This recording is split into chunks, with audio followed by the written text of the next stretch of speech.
एक बार की बात है, किसी गांव के मंदिर में देव शर्मा नाम का एक प्रतिष्ठित साधु रहता था। गांव में सभी लोग उनका सम्मान करते थे। उसे अपने भक्तों से दान में तरह तरह के वस्त्र, उपहार, खाद्य सामग्री और पैसे मिलते थे।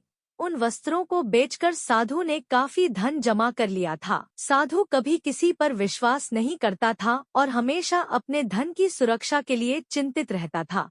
वह अपने धन को एक पोटली में रखता था और उसे हमेशा अपने साथ लेकर ही चलता था। उसी गांव में एक ठग रहता था। बहुत दिनों से उसकी नजर साधु के धन पर थी। ठग हमेशा साधु का पीछा किया करता था, लेकिन साधु उस गठरी को कभी अपने से अलग नहीं होने देता। आखिरकार उस ठग ने एक छात्र का वेश धारण किया और उस साधु के पास गया। उसने साधु से मिन्नत की कि वह उसे अपना शिष्य बना ले, क्योंकि वह ज्ञान प्राप्त करना चाहता था।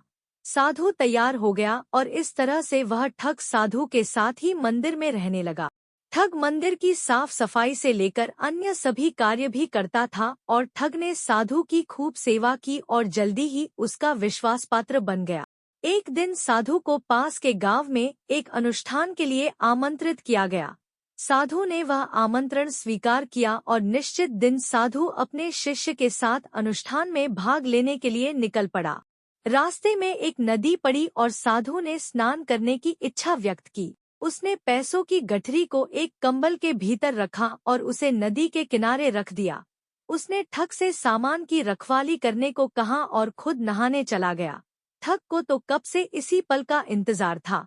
जैसे ही साधु नदी में डुबकी लगाने गया, वह रुपयों की गठरी लेकर चंपत हो गया। इससे हमें सीखने को मिलता है कि किसी अजनबी की चिकनी चुपड़ी बातों में आकर ही उस पर विश्वास नहीं कर लेना चाहिए।